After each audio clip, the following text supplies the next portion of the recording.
모셨습니다. 안녕하십니까, 연구원님? 네, 안녕하세요. 예, 이사 대책의 어찌됐건 목표로 하고 있는 게 공급 확대잖아요. 그러니까 이 네. 공급 확대 측면에서 연구원님 어떻게 평가를 하세요? 일단은 이 수도권 127만 호, 그러니까 3기 신도시를 포함한 127만 호 대책을 내놓고 그걸로도 부족하다라는 시장의 반응이 있으니까 이번에 추가로 83만 호가 추가가 돼서 중간에 약간 중복되는 거 제외하고도 200만 호 이상을 맞아요. 발표를 하게 된 거거든요. 그러면 불과 한 2년 만에, 2년 반 만에 200만 호니까요. 이건 노태우 정부 때 200만 호 그렇죠. 건설. 그렇죠. 그리고 그때 실제로 200만 호까지는 문제였거든요. 아, 그때 이후에 진짜 역대급 공급 대책인 건 분명히 맞습니다. 음. 그 의지를 보여준 거는 저는 의미는 있다고 생각해요. 아쉬운 점이 많죠. 초기에 했으면 좋지 맞아요. 않았을까. 맞아요. 그리고 지금 갑자기 한꺼번에 하려다 보니까 중간 단계에 이렇게 분쟁이 생길 만한 요인들도 곳곳에서 보이고 있는 것 같고요. 이러면서 이게 한꺼번에 갑자기 나오니까 어떤 일이 또 생기냐면 이미 그동안 공급이 충분하다라고 했던 입장이 바뀐 거잖아요. 그걸 믿지 않았던 사람들이 계속 투자를 하고 다니는 거죠. 근데 이 사람들이 보니까 아, 시간이 아직 있네. 라고 생각할 수 있는 거예요. 28년에나 많이 생기는 거 아니야? 아무리 빨라도 3기 신도시 지금 사전 청약하면 26년에 입주하는 게 가장 빠른 케이스라고 보여지고 있고 전반적으로는 한 27년, 8년에 많이 지어질 것 같은데 그러면 아직 2022년이니까 라고 생각하시는 분들이 계시고 실수요자들은 또 그 얘기를 들으면 얼마나 불안하시겠어요. 정부가 좀 초반부터 다주택지를 잡으면서 공급도 같이 늘려주는 걸 했으면 좋았을 텐데 이게 이제 아쉽고 앞으로 늘어나는 물량은 무시할 양이 아니다. 이거는 정말 역대급 양이다. 다만 추진하는 과정에서 얼마나 빠른 속도로 갈 수 있을지 그리고 중간에 또 시장 상황이 바뀌면 과거에도 2기 신도시 같은 경우에 짓다가 또 중단되거든요. 시장 상황이 아주 좋지 않으면 LH든 건설사든 그렇게 빠른 속도로 하긴 힘듭니다. 그래서 저는 긍정적인 전망을 하자면 일단은 너무 조급한 사람들에게 장기적으로 조금 이렇게 많이 있으니까 너무 불안해하지 말아라라는 시그널을 줬다는 거.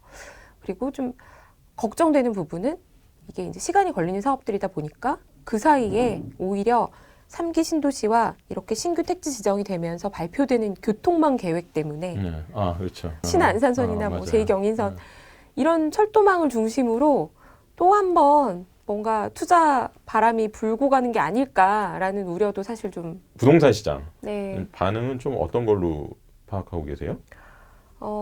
일단은 기존에 나온 정책이나 이번 정책이나 어떤 게 먼저 진짜 지어질지에 대해서 타임라인에 대해서 좀 사람들이 고민을 많이 하고 있고요.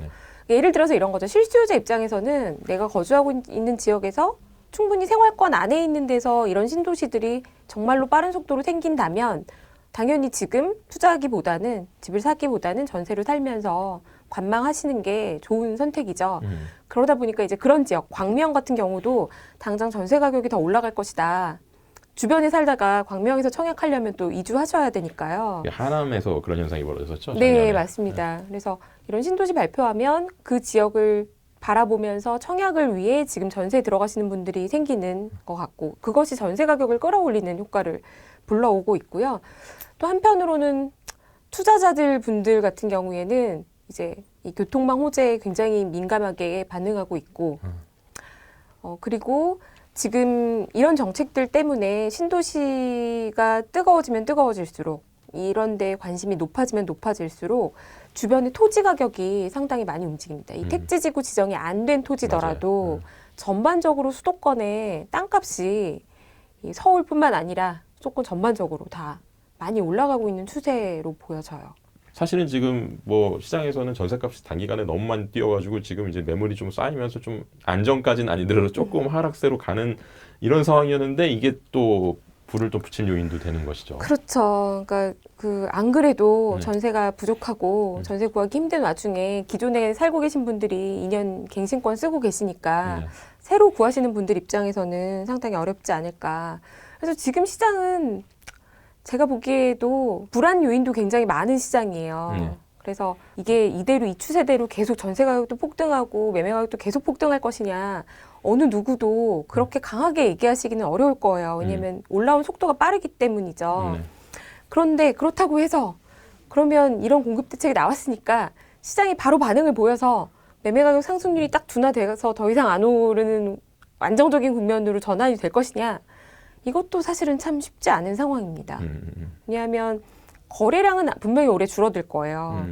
작년이 2006년 집계 이후에 최대 거래량을 기록을 했기 때문에 그 숫자보다는 상대적으로 줄어들 겁니다. 1월 달 거래량 이미 발표가 됐는데 전년 대비 뭐 몇십 % 줄어들었다 이렇게 계속 보도자료가 나오더라고요. 그런데 실제 데이터를 보시면은 과거 평균 한 5년치 평균 대비해서는 올해 1월 달도 적은 양이 아니에요. 거래량이 줄어들긴 하지만 이게 정말 거래량이 너무 줄어서 진짜 이 시장이 침체 직전이냐라고 볼 만한 거래량은 아니라는 판단인 거고요. 그런 상태에서 거래가 꾸준히 되고 있다는 거는 다주택자는 분명히 똘똘한 한 채로 가고 있는 건 분명한 상황이고 올해도 아마 매물이 나올 겁니다. 그런데 수도권 인구 절반이 아직 전세 월세 살고 계시잖아요. 근데 이분들이 매매로 전환하는 거는 아직도 계속 일어나고 있는 거죠. 그러다 보니까 이게 이걸로 인해서 지금 집값이 당장 잡히느냐. 부동산 정책은 원래 옛날에도 그렇고 항상 이게 주식이랑 다르잖아요. 맞습니다. 무겁죠? 당연하죠. 예. 부동산 거래를 하는데 누가 정책 나왔으니까 오늘 가서 계약하고 뭐 그런 분들이 간혹 계시기는 하지만 보통 거래라고 하면 그 계약금 내고 중도금 내고 잔금까지 내려면 몇 개월은 걸리잖아요. 거기에 취등록세 뭐 이것만 해도 뭐 네. 억대가 넘어가 버리니까. 그리고 대부분의 개인 자산에서 전 재산에 가까운 수준으로 비중이 높기 때문에 생각하고 고민하는 시간도 당연히 더 걸립니다. 그래서 정책이 나오면 바로 반응하는 게 아닌데 자꾸 이게 모든 언론과 또 이 우리나라 SNS 발달과 이런 데서 이제 정책이 나왔는데 시장 반응 어떠세요? 다들 저한테 또 그렇게 물어보세요. 그러면 뭐 지금 어떤지 상황 말씀드려요. 네. 그런데 원래는 정책이라는 게 진짜 효과를 발휘하려면 시간이 좀 필요하고 정책이라는 것은 어떻게 하겠다라는 것이었으면 실제 그렇게 가는지를 보면서 시장이 반응을 하거든요. 근데 지금은 어떤 상황이냐면 일단 현 정부 초기에 계속 공급이 부족하지 않다로 일관되게 가는 동안에 굉장히 누적적으로 공급에 대해서 불안감이 커져 있는 상태였던 거고 그러면서 갑자기 공급을 확 해준다라고 하니까 일부에서는 그래 좋다 잘한다 이런 입장도 있는 거고요. 지금까지 공급이 부족하지 않았다라고 얘기했는데 지금 이렇게 많이 하겠다라는 얘기는 그 사이에는 정말 모자라는 거 아니야? 라는 해석도 지금 있는 거죠. 그래서 지금은 제가 시장을 볼 때 제가 만나서 이제 의견을 듣거나 저한테 이제 조언을 구하시는 분들의 반응이 굉장히 극단적으로 갈리더라고요. 예를 들어서 뭐 경제 성장률 2% 이러면 큰 갈등이 없잖아요. 누구든 아니야 마이너스 5%야 플러스 5%야 이렇게 보지 않거든요. 그리고 부동산도 과거에는 그랬어요. 뭐 그렇게 큰 차이로 보지 않습니다. 근데 지금은 뭐 전문가분들이야 이제 비슷비슷한 의견을 내고 계시지만 실제 제가 만나는 실수요자들 또는 다주택자분들의 의견은 굉장히 극명하게 이러면 완전 폭등한다라고 생각하시는 분도 계시고 정책이 이렇게 많이 나오고 있으니까 폭락할 것이다라고 또 생각하시는 위험하다 이렇게 보시는 엇갈리는 시장이에요. 그렇다면은 올해 집값 전망에 대해서 연구원님 비율을 좀 한번 들어보고 싶습니다. 네, 저는 일단은 지금 정상적인 상황으로 마음이 편안한 것은 아닌 상황이지만 그럼에도 불구하고 현재 상황이 방향을 전환하기는 쉽지 않아 보인다. 방향 전환을 시킬 만한 트리거는 잘 보이지 않는다라는 입장이고요. 작년에 상승률이 실거래가 기준으로 이것도 오랜만에 2006년 수준의 버금가는 상승률을 기록을 했어요. 두 자릿수 상승률 진짜 오랜만에 봤거든요.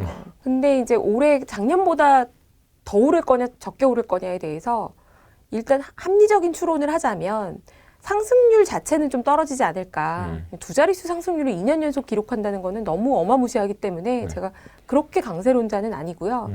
근데 그렇다고 해서 이게 상승률이 그럼 훅 떨어질 거냐. 그렇게 보기도 어려운. 작년에 너무 강했는데 올해도 약간 강세와 중간에서 약간 강세 쪽에 좀 더 우위가 있지 않나라고 판단하고 있고요. 그 이유 중에 하나는 전세 가격 상승이죠.